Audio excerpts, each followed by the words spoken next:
son bienvenidos a estas charlas que todos los martes estamos dando, tratando de exponer temas que nos puedan dar luz e ilustrar en nuestras vidas, ¿no?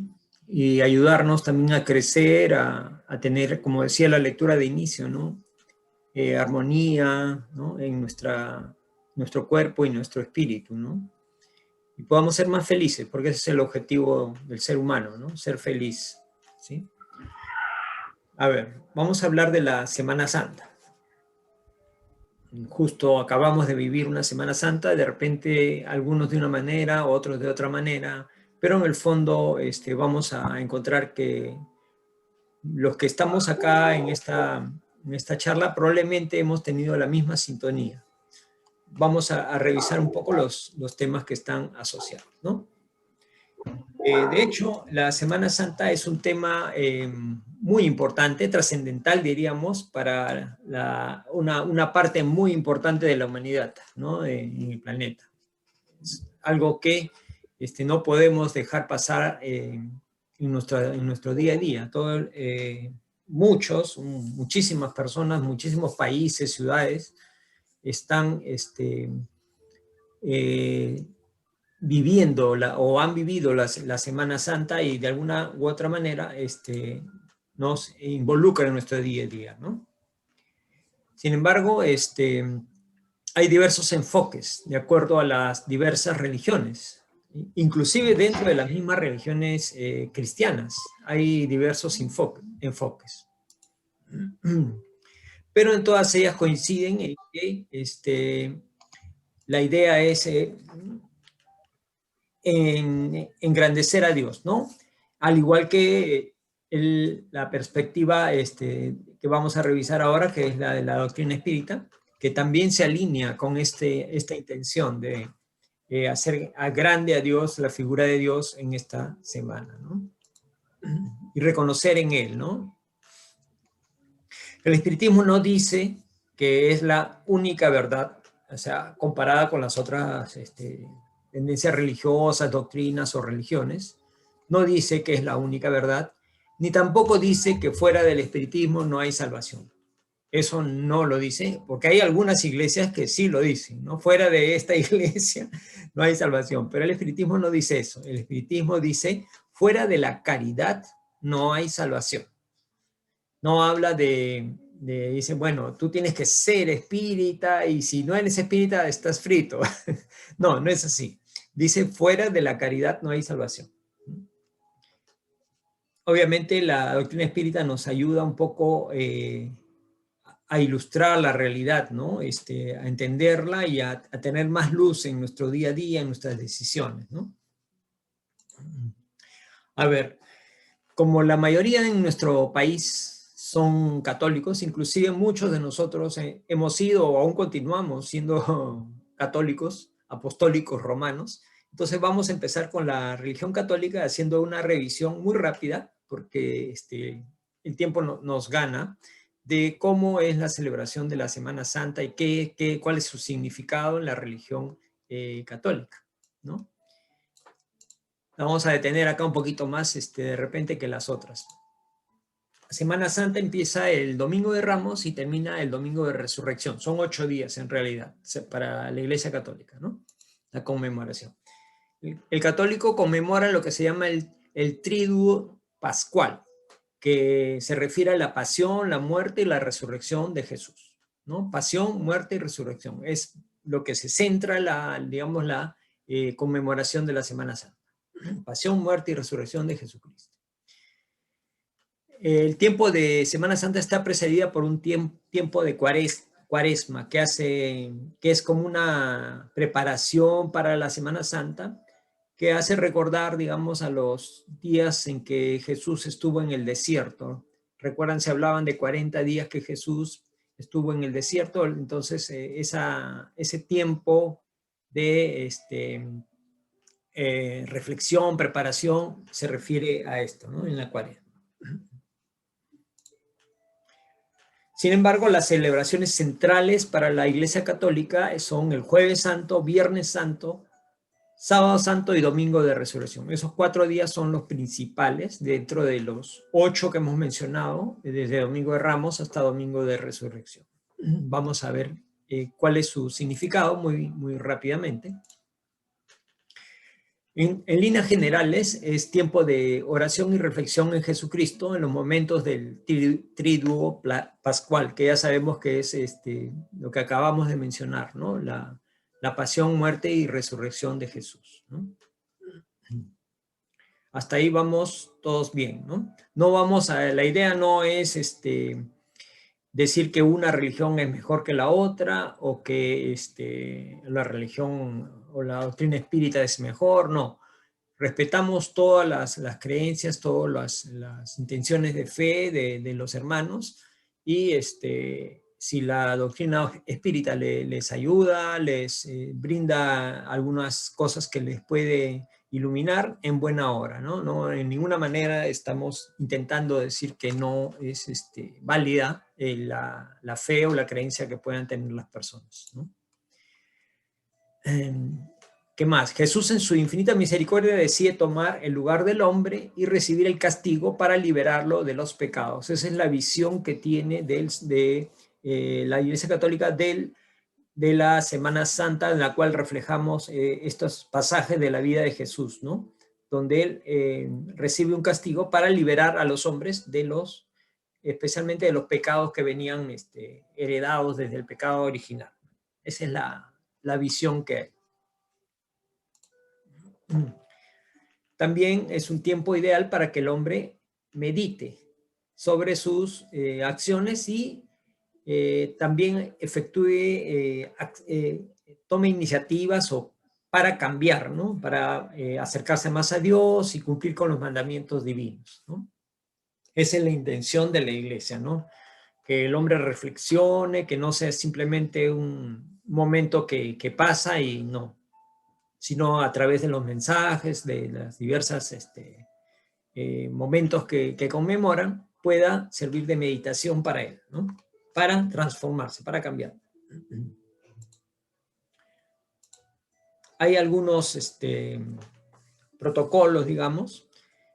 El católico cumple, por ejemplo, hay procesiones, ¿no? También hay escenificaciones del drama de la muerte y pasión de Cristo. En los noticieros incluso hay grupos teatrales que escenifican estas escenas, ¿no? De la muerte y pasión de Cristo. Inclusive había un artista, creo, popular que representaba a Cristo y lo llevaban hasta el Cerro San Cristóbal, creo, y ahí lo crucificaban y cargaban una cruz y todo eso, ¿no? Hacen toda la representación. Desde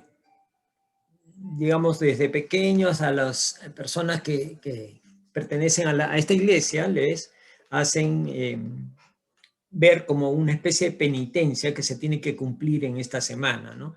Y se someten a, digamos, algunas cosas mortificaciones, ¿no? Como dice, duras cargas. Inclusive en las procesiones hay gente que acompaña arrodillados, ¿no? O con pesos, subiendo cerros con pesos, o sea, mortificar el cuerpo, ¿no? Como símbolo de autosacrificio. Y el Viernes Santo, supuestamente los fieles deben de guardar ayuno y abstenerse de comer carne, especialmente carnes rojas, es lo que se entiende, ¿no? Esa es la costumbre. ¿Qué más hay?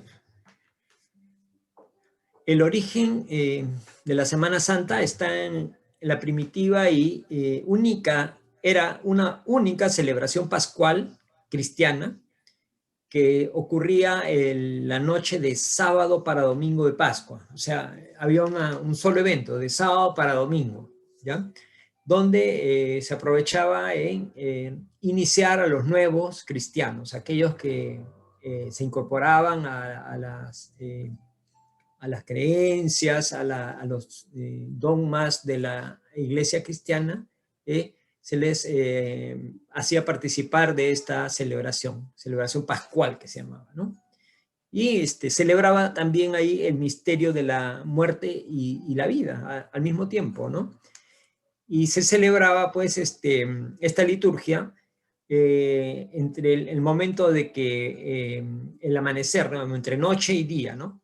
Ese es el ambiente que significaba muerte y vida a la vez, ¿no? O sea, el día terminaba y el nuevo día nacía, ¿no? Entonces, esa era la simbología, ¿no? Entonces, ese fue el origen, ¿eh? De la Semana Santa.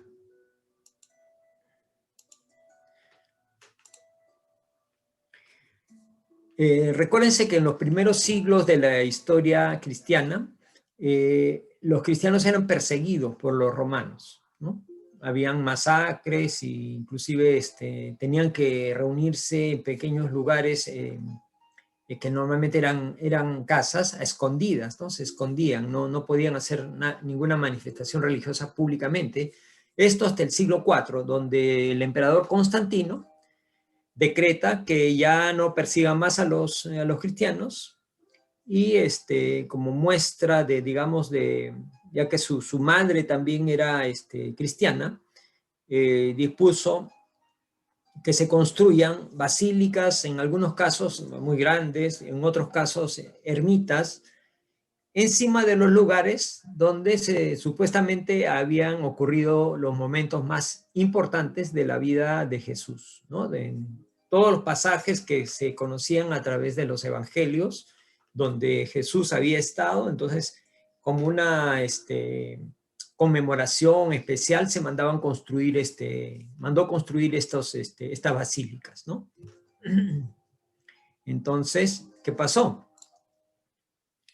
Los peregrinos que llegaban a Tierra Santa, obviamente, querían conocer esos lugares santos. Entonces querían visitarlos, ¿no? La basílica, las ermitas, y ahí había estado Jesús, entonces ese era digamos, el interés de ellos, ¿no?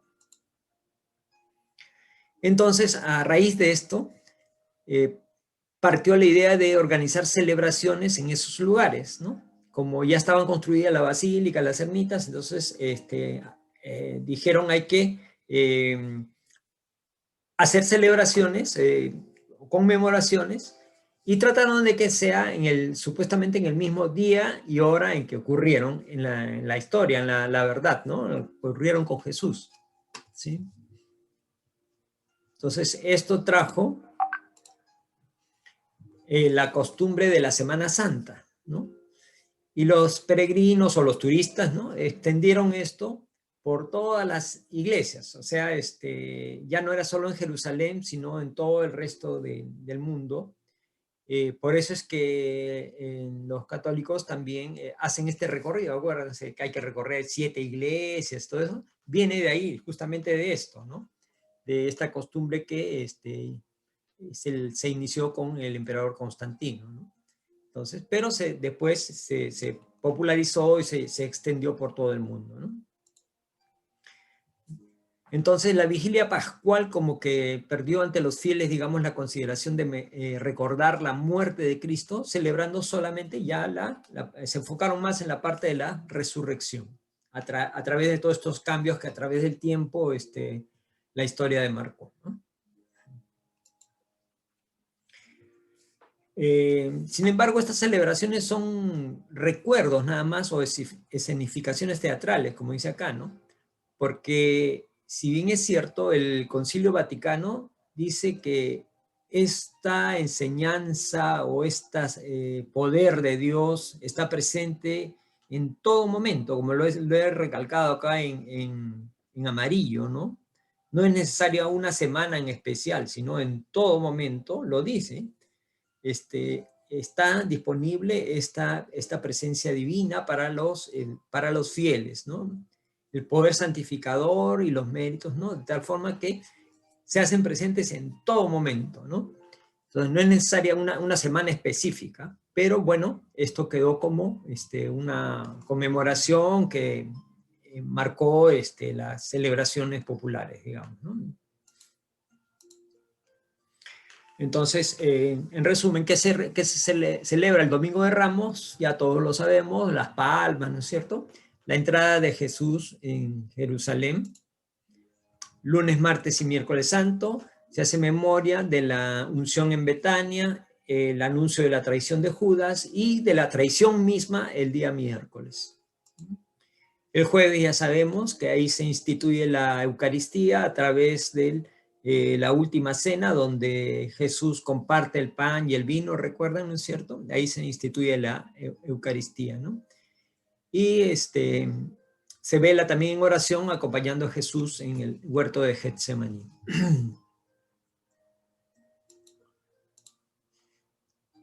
El viernes está dedicado al misterio de la cruz y la muerte gloriosa de Cristo. Eso todos lo sabemos. Es el día en que Jesús es crucificado y muere.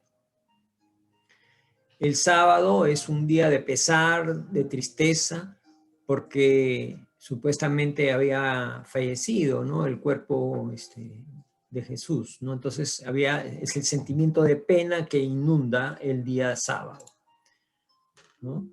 El domingo, a través de la noche, desde la noche que lo inicia, es la celebración de lo que se llama el misterio pascual o domingo de resurrección, con el énfasis en lo que es el triunfo del Señor sobre la muerte. Esta es la visión católica. Esta es la Semana Santa y el Triduo Santo Pascual, que es el punto culminante de todo el año litúrgico. El año litúrgico, justamente ahí termina e inicia el nuevo, ¿no es cierto? Es el ciclo que se inicia en esta parte. Y esto se basa en un calendario lunar, ¿no? El calendario juliano. No es el calendario que usamos nosotros, que todo digamos que todos los jueves o tal fecha de abril, no, es de acuerdo al calendario lunar, ¿sí? Por eso es que varían algunas fechas de año en año. Entonces, en resumen, la Iglesia Católica conmemora a través de liturgia los últimos momentos de nuestro amado Maestro Jesús, ¿no? Invitando a los fieles católicos a recordar esta hazaña del Divino Maestro con formas exteriores, pero buscando, digamos, la esencia espiritual, ¿no? Para transformación, reforma e interiorizar el sentido del sacrificio hecho por Jesús al morir en una cruz por la humanidad. Nos llama a la reflexión y al autoconocimiento basados en la fe enseñada por Jesús y su legado de amor y abnegación. O sea, detrás de todas las conmemoraciones, celebraciones o rituales o liturgias que puedan haber, la esencia es esta. La Iglesia Católica quiere que el católico haga este tipo de reflexión, ¿sí? Y transformación. ¿Qué dicen ahora los católicos ortodoxos? Los católicos ortodoxos, los primeros 1000 años del cristianismo estaban junto con los católicos, ¿no? La Iglesia Católica Ortodoxa y la Iglesia Católica Romana eran una misma, no había separación, eran lo mismo. Hasta que se separaron, pues, ¿no? Pero por eso es que tienen muchas cosas que comparten, muchas cosas en común. La palabra católica, que quiere decir universal, apostólica, que vienen de una sucesión de los apóstoles, herederos de las comunidades inicialmente fundadas por los mismos apóstoles, o sea, de ahí, por eso se llaman apostólicas, ¿no? Pero esto es lo que es parecido o igual, pero las diferencias son grandes, ¿no? Y esas diferencias han ido aumentando a través de los años, en las prácticas, en los dogmas, pero en la parte esencial son la misma cosa, finalmente, ¿no? Ahora vamos a ver cuáles son las diferencias en las prácticas dogmáticas, en sus dogmas, cuál es la diferencia que tienen. Por ejemplo, la procedencia del Espíritu Santo es diferente, la forma de que lo ven los ortodoxos, la definición del purgatorio, su visión del pecado original, la Inmaculada Concepción de María, la infalibilidad papal también, tienen puntos de vista diferentes. Las órdenes y las congregaciones religiosas también son enfocadas de diferente manera. Algunas diferencias también litúrgicas, el uso del pan en la Eucaristía, el bautismo y la confirmación, el celibato del clero, también hay ahí diferencias, las estatuas, la Santa Unción, la Eucaristía a los niños, las fórmulas sacramentales, y también hay algunas diferencias administrativas, o sea, hay diferencias dogmáticas, litúrgicas y administrativas.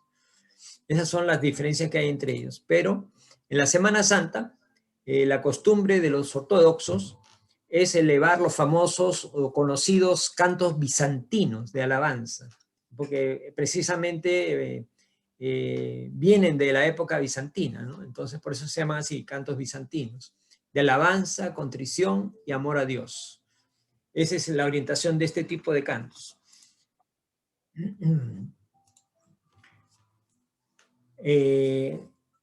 Eso en la visión que tienen ellos es que esta iglesia está formada por hombres santos y con la convicción de unirse a los coros angélicos de alabanza a Dios, o sea, en el sentido de que al estar cantando ellos en la tierra, hay un coro igual de ángeles en el cielo, cantando lo mismo, y ellos se unen para en santidad alabar a Dios, ¿no? Esa es su visión.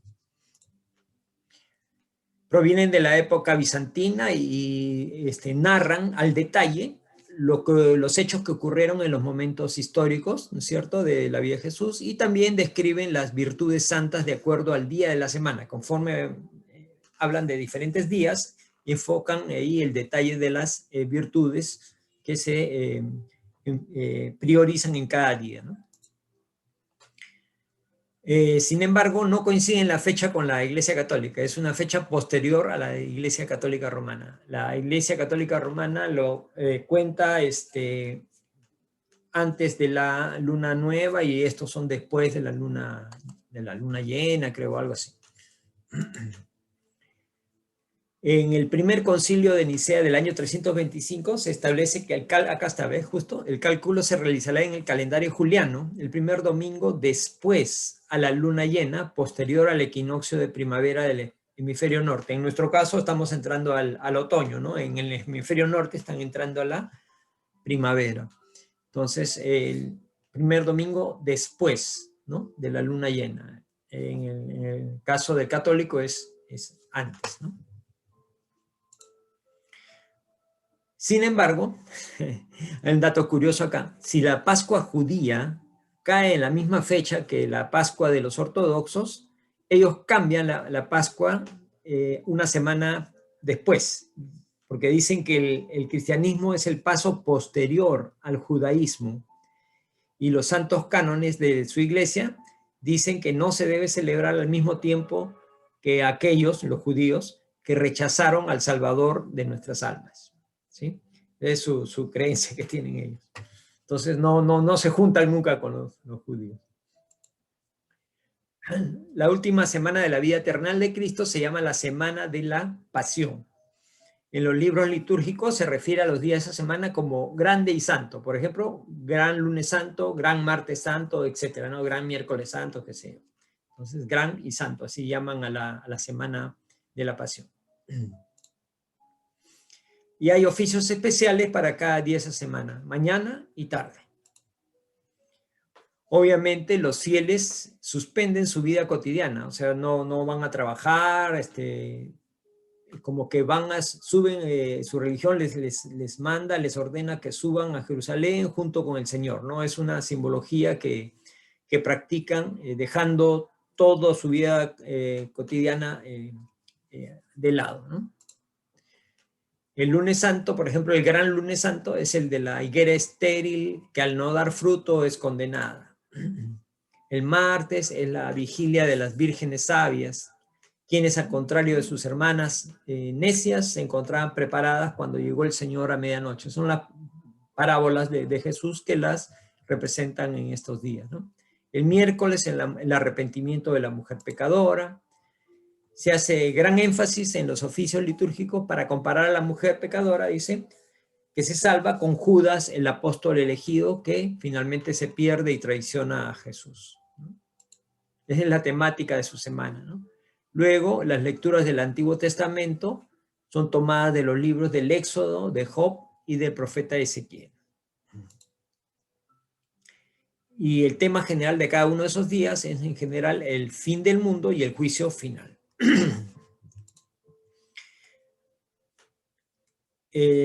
Durante esos primeros días de la semana, 3 primeros días, dicen que hay que hacer lectura de los 4 evangelios completos durante los oficios de las horas, llaman así las horas, desde el inicio hasta que empiece el relato de la pasión de Cristo antes del gran Jueves Santo. En realidad, esto creo que lo han reducido no de 4, sino a un evangelio, porque es demasiado extenso, ¿no? No llega el tiempo a darles, ¿no? Entonces, en resumen, ¿no? Tanto para los ortodoxos como para los católicos romanos, la Semana Santa es un momento de liturgia, de gran trascendencia en el año, es un punto muy importante, y que se celebra con formas exteriores, con pequeñas diferencias entre ambos, de forma, pero que en esencia también conmemoran ambos la muerte y la resurrección de Jesucristo. ¿Sí? Ahora nuestros hermanos cristianos evangélicos, ¿cómo ven la Semana Santa? A diferencia de las otras iglesias, los cristianos no tienen ningún tipo de programación litúrgica y ni tampoco celebran la Semana Santa, ¿no? ¿Qué es lo que hacen ellos? Está ligada esta semana a la evangelización, la reflexión y celebración de la resurrección de Jesucristo, eso sí.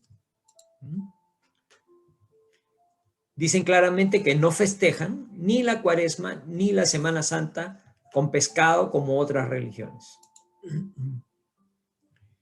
El libro sagrado de la Biblia, dicen que en la Biblia no se establece festejo, pero que son parte de las costumbres y concepciones de los pueblos según sus creencias. O sea, son abiertos en ese sentido, pero dice que en la Biblia no dice que celebre, ¿no?, la Semana Santa. Creen en el sacrificio de Cristo, que va a traer gozo a la humanidad como una redención para el planeta y bendición para el planeta, ¿no? Y también dicen que Jesús tenía un propósito muy claro en la tierra y que ya sabía la misión a la cual él venía, y para él no era ninguna tragedia dolorosa, sino que por el contrario sabía que su sacrificio iba a permitir la salvación de la humanidad. Para los evangélicos, la liturgia, las imágenes y las celebraciones de veneración de imágenes no son parte de su culto religioso, a diferencia de los católicos y los ortodoxos. Ellos no utilizan imágenes, ¿no? Las representaciones de los santos, esas cosas, no utilizan. Ni tampoco liturgias especiales, ¿no? Ellos no hacen procesiones tampoco, ni con imágenes, ¿no?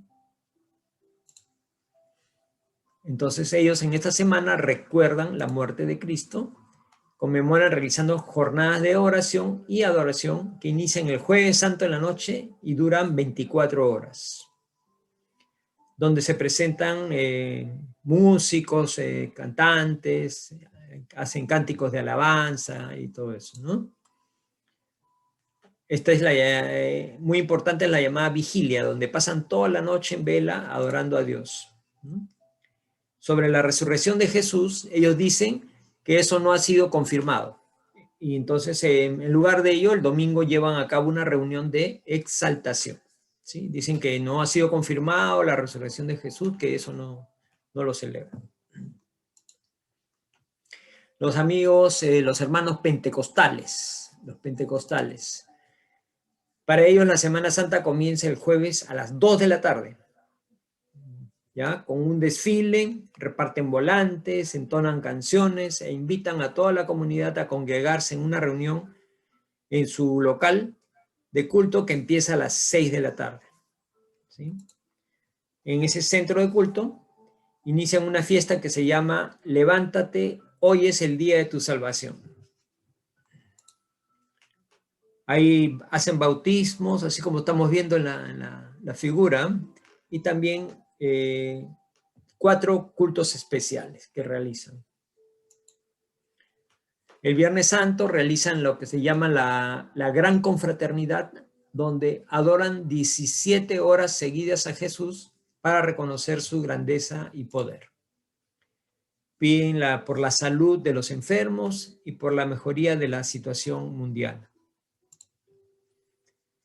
Similar a la práctica cristiana evangélica, tampoco usan imágenes ni las veneran. Estamos viendo todas las diferencias de visión que tienen las diferentes iglesias, ¿no? Los adventistas, ellos conmemoran la pasión de Cristo, pero los 6 días son normales de la Semana Santa, realizan sus trabajos, sus actividades comunes y corrientes, y no tienen prohibiciones para ingerir algún tipo de alimento, ¿no? Es un día normal sus actividades, ¿no? Piensan ellos que las estaciones de Vía Crucis son 14 cruces de madera pegadas a las paredes de la iglesia, y que esos 14 cuadros que representan las escenas de la vida de Jesús camino al Calvario no son necesariamente importantes, ¿no? Bastan con las cruces, según ellos dicen, ¿no? En su púlpito realizan sus correspondientes ejercicios doctrinarios. Los testigos de Jehová. Para ellos la Semana Santa es una fecha común y corriente. Sin embargo, cada año conmemoran la muerte de Jesús, pero basándose en el calendario arameo, que es diferente. Se reúnen en sus púlpitos y comparten pan y vino, como vemos acá en la mesa de la figura, tal cual lo hizo Jesús en la última cena. Los mormones. Durante la Semana Santa se unen al resto del mundo cristiano para recordar la vida, muerte y resurrección de Jesús, el Salvador, dicen ellos, ¿no? Sin embargo, más que una Semana Santa, como ellos se llaman, los saltos de los últimos días de todo el mundo celebran la Pascua de Resurrección de Jesús como el evento central de todas sus celebraciones. Esos días descansan y ponen énfasis en el ejemplo de vida y las enseñanzas de Jesús, el Señor. Los judíos. Los judíos no creen en Jesús el Cristo como su Salvador, ya lo dijimos. En Semana Santa ellos celebran lo que llaman la matzah, que es una cena con hierbas de sabor amargo y pan sin levadura en forma de galleta, con el fin de, acá ellos recuerdan el tiempo de esclavitud que vivieron bajo el dominio de Egipto, ¿no? El Egipto de los faraones, donde el pan significa la humildad de este pueblo según sus escrituras sagradas, y la hierba esa amarga es el sufrimiento que tuvieron que pasar, ¿no? El pueblo judío en todo el mundo en esa época celebra su Pascua, fiesta que se caracteriza por la ausencia total de productos con levadura, conmemorando la liberación del Egipto faraónico que lo tenía esclavo al pueblo de Israel. Desde muy temprano hacen pequeñas hogueras donde queman los restos de pan que les quedó del día anterior, porque supuestamente no deben ni mirar siquiera el pan, o sea, productos con levadura en general, que desde el momento en que llega la tarde queda proscrito, o sea, prohibido, y no pueden ni verlo durante los próximos días. Ellos se privan de ese alimento durante toda la semana pascual, al igual que todo producto con levadura, recordando este episodio bíblico del Éxodo, que fue liderado por Moisés hace 1500 años. Entonces ellos es otra la celebración que tienen, ¿se dan cuenta? O sea, no hablan de la pasión, la muerte, la resurrección de Jesús, no. Ellos celebran su liberación del dominio de Egipto. Los islamitas. Los islamitas, no hay ninguna fecha que coincida con la Semana Santa cristiana.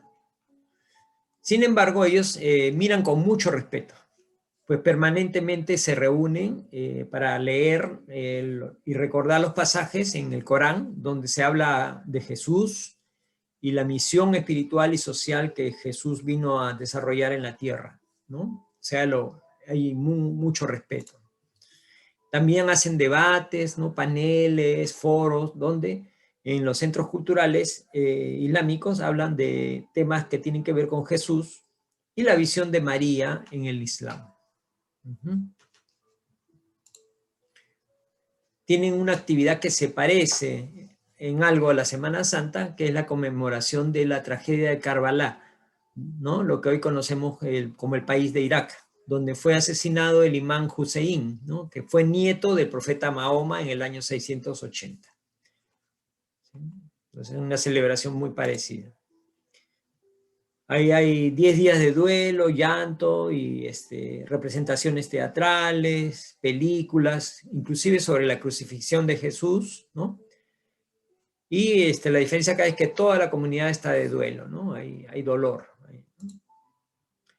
Resumiendo, casi en todas las culturas religiosas del mundo manifiestan afecto, respeto hacia Jesús y todas concuerdan en una cosa que es muy importante, que es un momento de reflexión, de recordar y conmemorar. Un evento que nos invita a transformarnos moralmente, ¿no? Como seres humanos encaminándonos hacia el bien. Ese es el factor común de todas las religiones que hemos revisado, que es esto, no es un llamado a la reflexión, ¿no? Y recordamos, se recuerdan los hechos, todo, pero con la intención de cambiar, transformarnos, ¿no? Bueno, ahora ustedes dirán, ¿qué? ¿Y cuándo vas a hablar de la parte de la doctrina? Bueno, acá viene la visión espírita también, ¿no? Vamos a ver. La visión espírita nos habla de un Dios que no es de forma humana, como en algunas iglesias representan a Dios, ¿no? Lo representan con un señor anciano de pelo blanco, canoso, ¿no? Para el espírita, Dios no es un ser formado a imagen y semejanza del hombre, no es humanizado, ¿no? Dios es la inteligencia suprema, causa primera de todas las cosas, ¿no? Esa es la visión que los espíritas tenemos de Dios.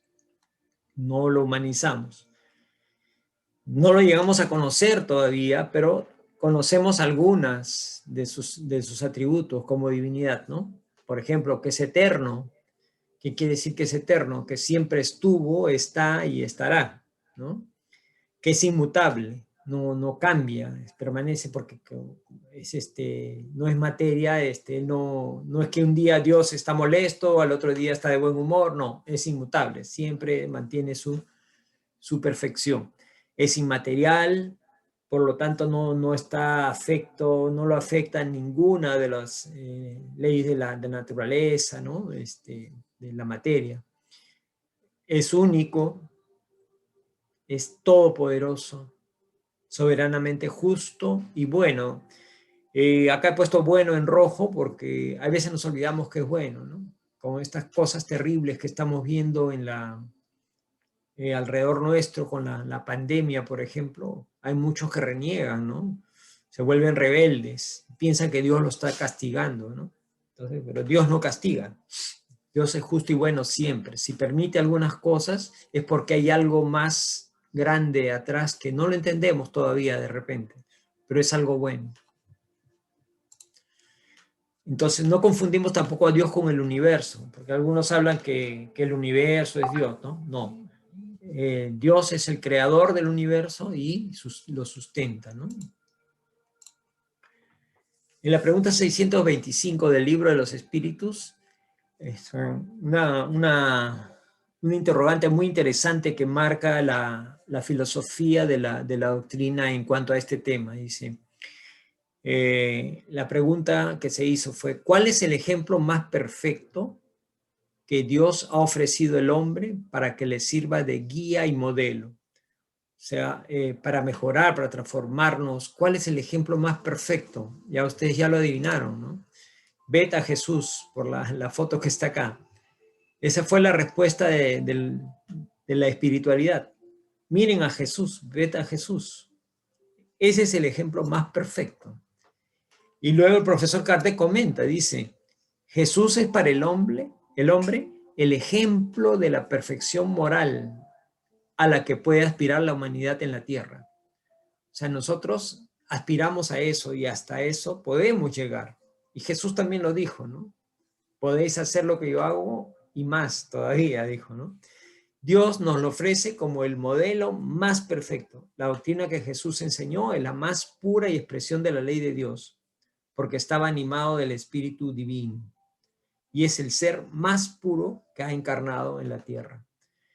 Al ser el ser más puro que ha encarnado en la tierra, Él es nuestro ejemplo, que nos debe servir de guía para nuestros actos, en nuestro día a día, en nuestros planes a mediano plazo, a largo plazo, y lo que hacemos todos los días. Él debe ser el guía, ¿no?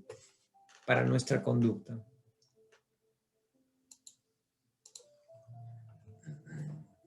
Lo que a Dios le interesa no son los ritos exteriores, ¿no? Y el culto convencional, sino el pensamiento y el sentimiento del hombre. No estamos criticando a las procesiones, a los cultos, a las cosas que las iglesias hacen. Más aún, si hay algunas personas que son simpatizantes del espiritismo y se sienten bien participando en estos ritos que hay en Semana Santa o en diversas misas, cosas de ese tipo, perfecto, nosotros no somos nadie para criticarlos, ¿no? Si él se siente bien y le hace bien, en buena hora, ¿no? Pero la doctrina dice que más importante es la parte de el sentimiento que tú pongas, ¿no? Y tu pensamiento, ¿no? Eso es lo más importante. Más aún, el adorar a la divinidad, el adorar a Dios es una parte, una ley divina, una ley natural, al igual que la ley de la gravedad, ¿no? Las cosas caen hacia el centro de la tierra, de arriba para abajo, igual, ¿no? La adoración a Dios es eso, es una ley. Entonces, manifestaciones externas no son necesarias, como dice acá. Para alguien puede ser importante, puede ser necesario, sí, puede ser. Si le hace bien, en buena hora, pero no son necesarias. En la pregunta 653 del Libro de los Espíritus, Kardec pregunta, ¿la adoración tiene necesidad de manifestaciones externas? Como para aclarar este tema, ¿no? Y le dice, la verdadera adoración está en tu corazón, en todas tus acciones. Piensen siempre que el Señor los observa. O sea, yo no tengo que ir a un lugar especial, ¿no? Porque siempre Dios me va a ver. Nunca estoy solo. Más aún, va a ver lo que hay en mi corazón. Si estoy repitiendo de paporreta algo o lo estoy diciendo con emoción, con sentimiento, ¿no? Y todas mis acciones también, ¿no? No solamente lo que pienso, lo que en el momento de orar, sino lo que después demuestro con mis acciones, mis palabras. Entonces, también pregunta Kardec, y en la pregunta 658 del Libro de los Espíritus, ¿la oración es agradable a Dios? ¿Es grata a Dios? La oración siempre es grata a Dios cuando ha sido dictada por el corazón, pues la intención lo es todo para Él. Miren, qué importante, ¿no? La oración, hacerla de una manera bonita, pues, ¿no? Que la sintamos, ¿no? La oración del corazón es preferible a la que puedas leer, por muy bella que ésta sea, si la haces más con la boca que con el pensamiento, porque a veces nos pasa esas cosas, ¿no? Podemos leer una oración hermosa, pero la estamos leyendo, no la estamos sintiendo, ¿no? La oración es grata a Dios cuando se dice con fe, con fervor y sobre todo con sinceridad. Con todo, dice, no creas que Dios se conmueve con la oración del hombre vano, orgulloso y egoísta, a menos que se trate de un acto de sincero arrepentimiento y de verdadera humildad. ¿Sí? Es un llamado a hacer que la oración nos transforme, ¿no? Porque todo lo que yo digo con fe, pienso con fervor, con sinceridad, con sentimiento, eso debe transformarme. Si no, estoy haciendo una vez una payasada, ¿no? Con la oración es posible hacer 3 cosas. Solo sabemos, pero lo ponemos para recordarlo. Alabar, agradecer y pedir a Dios, ¿no? Sobre todo los 2 primeros, ¿no? Alabar y agradecer. Y pedir en menor grado, ¿no? Pero siempre con el corazón y no únicamente con los labios. Eso es lo más importante. El espiritismo es fuerte porque se apoya en las bases mismas de la religión. Dios, el espíritu o el alma, las penas y recompensas futuras, y porque muestra sobre todo esas penas y recompensas como consecuencia natural de la vida terrenal. O sea, lo que hagamos acá en la tierra va a tener una consecuencia, buena o mala, dependiendo de nosotros mismos. No es que Dios después me va a castigar, no. Yo recibiré un goce o una pena de acuerdo a como yo haya observado su ley, ¿no? Y porque en el cuadro que ofrece el porvenir puede ser rechazado por la razón más exigente.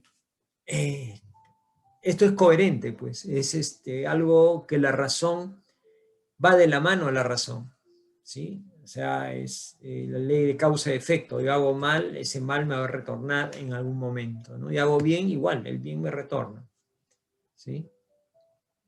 Y lo otro de las penas y recompensas es que Dios es parte de la justicia divina, ¿no? No es que Dios me castiga o Dios me tiene privilegios a mí porque yo soy de tal o cual religión, no.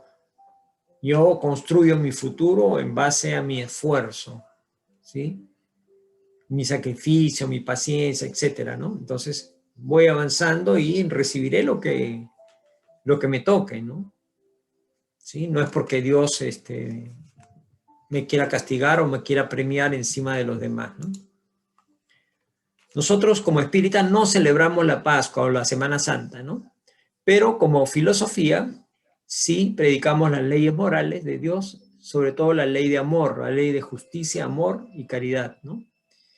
Más aún cuando Jesucristo es parte fundamental de la transformación moral de todos los adeptos a esta doctrina.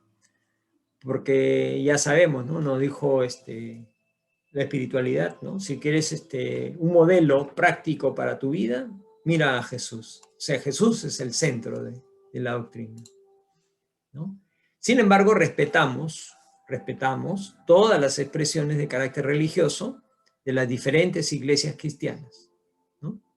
O no cristianas también, que realizan sus celebraciones en sus diferentes formas según la fe que tengan cada uno de ellos, ¿no? Hay que respetar, no podemos criticar, ni prohibir, ni nada de esas cosas. Inclusive si hay alguien que le gusta el espiritismo, la doctrina espírita, pero también quiere participar de un evento de otra religión, es libre, ¿no? No hay ningún problema. La fe cristiana conmemora la resurrección de Jesús o la continuidad de la vida, eso lo hemos revisado. El espiritismo, aunque es una doctrina filosófica con consecuencias morales y basada en las enseñanzas de Cristo, también tiene un carácter acá un tanto diferente en esos dogmas sobre la resurrección de Cristo. Para nosotros, Jesús se apareció ante María Magdalena y sus 12 discípulos, no en cuerpo material resucitado, sino en espíritu, o le he puesto entre paréntesis periespíritu, que es lo que es visible, porque el espíritu en sí no es visible. Lo que se ve es el periespíritu. Para los que no están al tanto de esto, bueno, acá, ¿cuál es el mensaje? Si un ser humano muere, como Jesús murió en la cruz, su cuerpo físico ya había perdido el principio vital. Entonces, cuando un cuerpo muere, ya no vuelve a la vida el cuerpo, ¿no? Ya no vuelve. Esa es una ley natural, una ley divina. Entonces, obviamente, Dios puede romper las leyes, ¿no? Pero no tendría ningún sentido, ni lo hace ni más ni menos a Jesús, romper las leyes, ¿no? porque él no vino a romper la ley, ¿no? Sino a dejarnos un mensaje de amor, ¿no? Sin embargo, lo otro sí es factible, es estudiado, es comprobado. Vamos a ver para los que no saben qué es el perispíritu.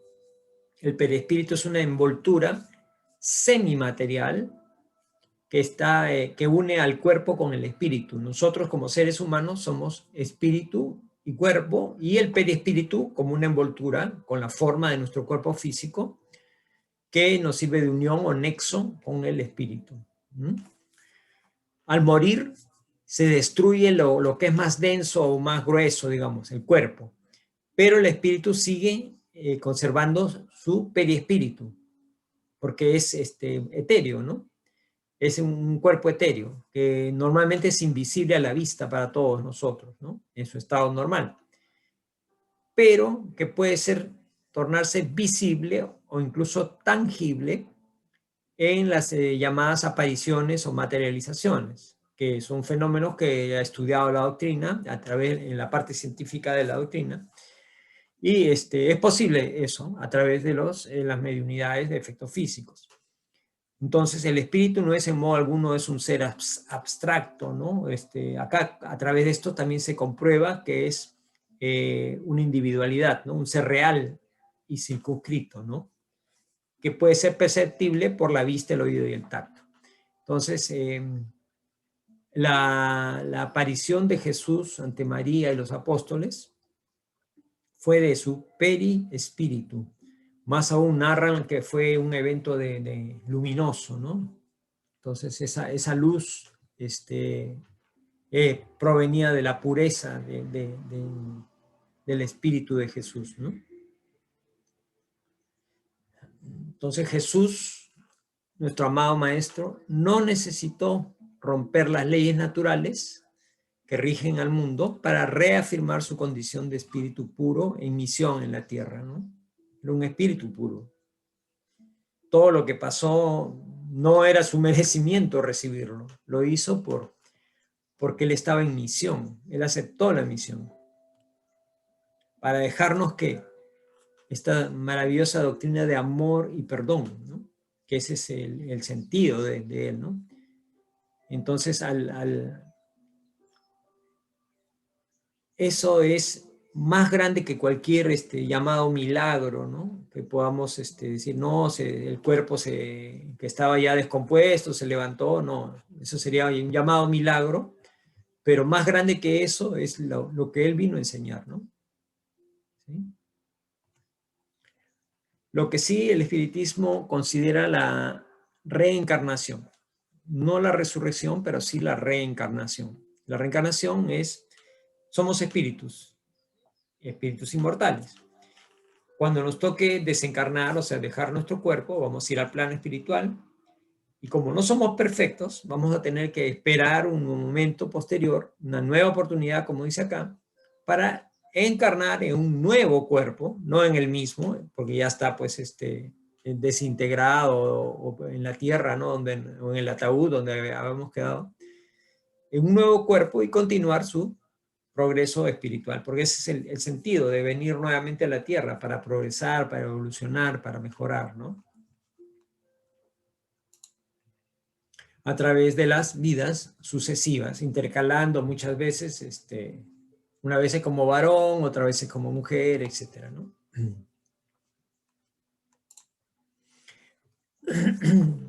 Sin embargo, en esta Semana Santa vemos a muchos fieles que buscan la salvación en esta semana, ¿no? Sin embargo, los demás días del año, su fe no es tan fuerte, ¿no?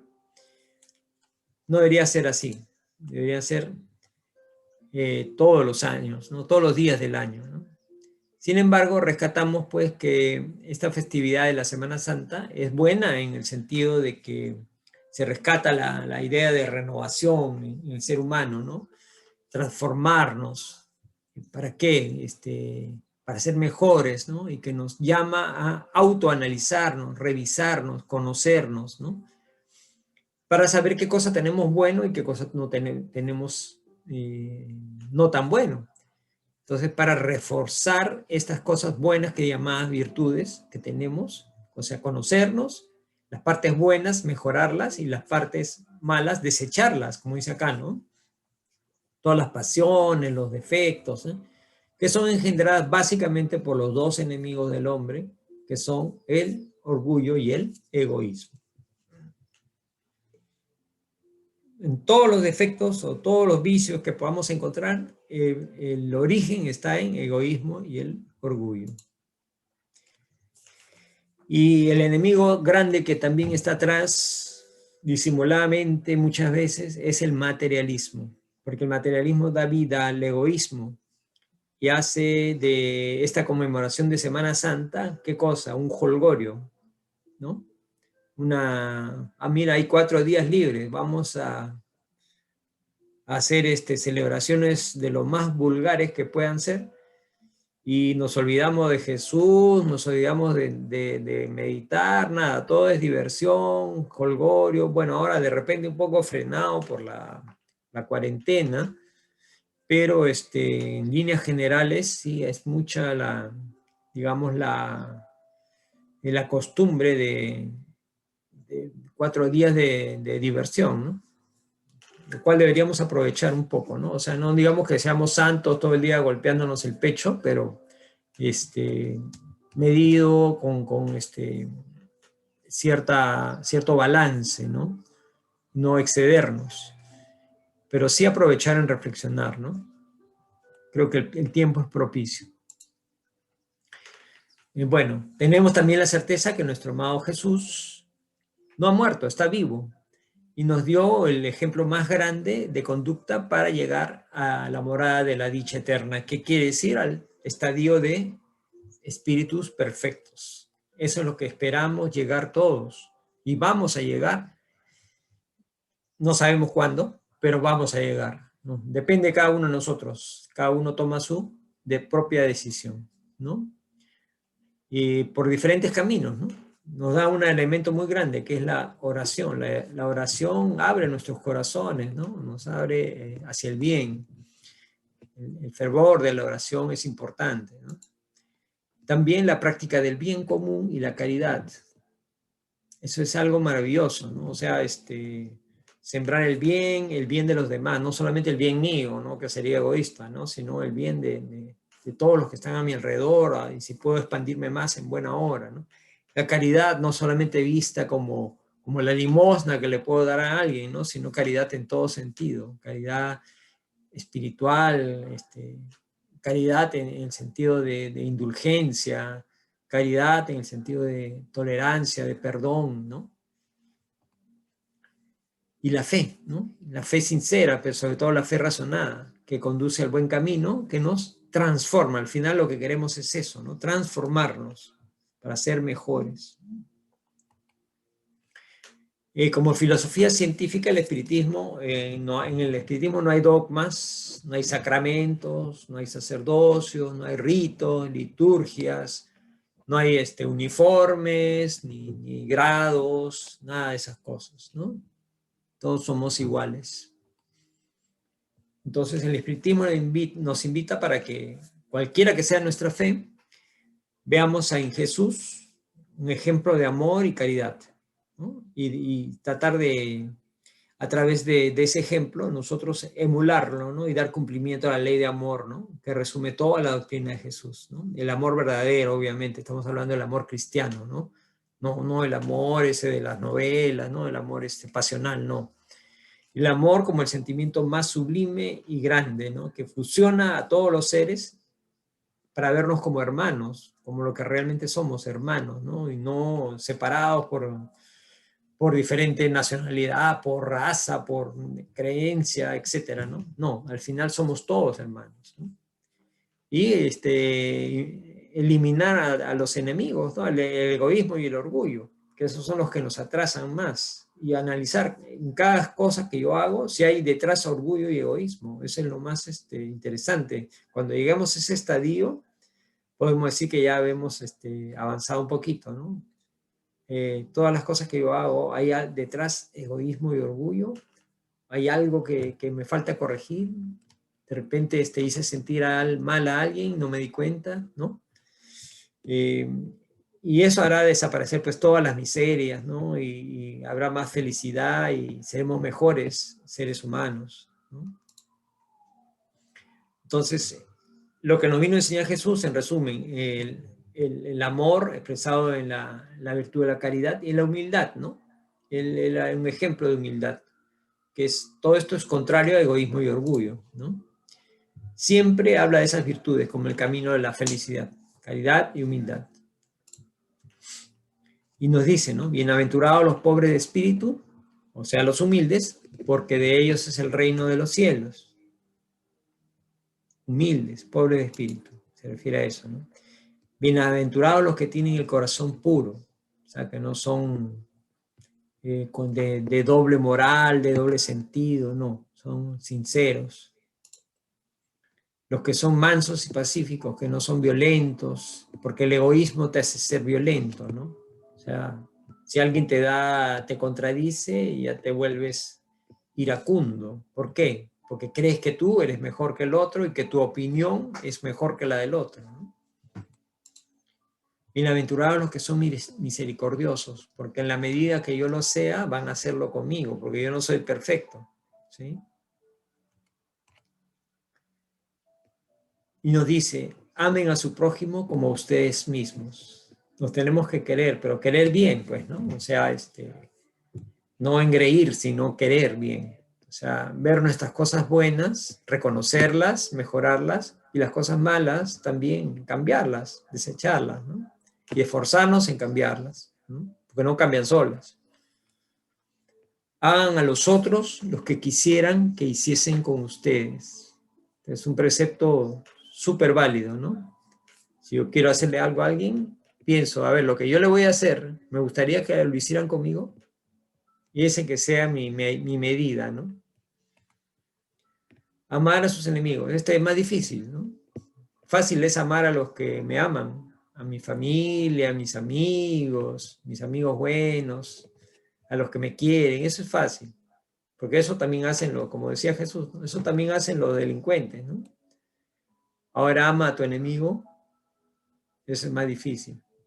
Ojo, no quiero decir que amen, quiere decir que a mi enemigo lo voy a abrazar, lo voy a llenar de besitos, ¿no? No, no, eso no es tampoco, ¿no? Porque si es mi enemigo, pues pensará que es una burla y me va a atacar o me va a hacer algo, ¿no?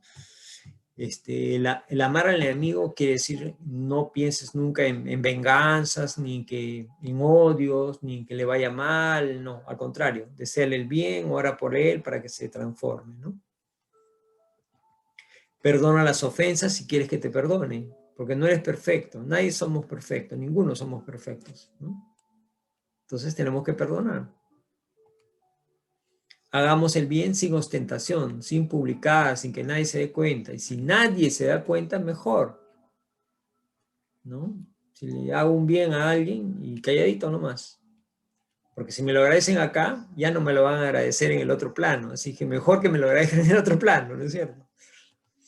¿No? Y esto es importantísimo, juzgarnos nosotros mismos antes de juzgar a los demás. ¿Sí? Porque es fácil juzgar a los otros, sobre todo acá los peruanos que nos gusta ser jueces, ¿no? Pero primero juzguémonos a nosotros antes de juzgar al otro, porque no sabemos qué circunstancias puedan estar pasando en su vida, ¿no? Y este es el mensaje de la visión espírita que se puede reunir, se puede resumir en lo siguiente. Fuera de la caridad no hay salvación. Esa es la visión espírita de la Semana Santa y el sentido que hemos revisado que debemos darle a la Semana Santa. Por su atención, amigos, muchísimas gracias. Espero que les haya gustado la recopilación y los mensajes de esta conferencia. Muchísimas gracias. Gracias a ti, Pepito.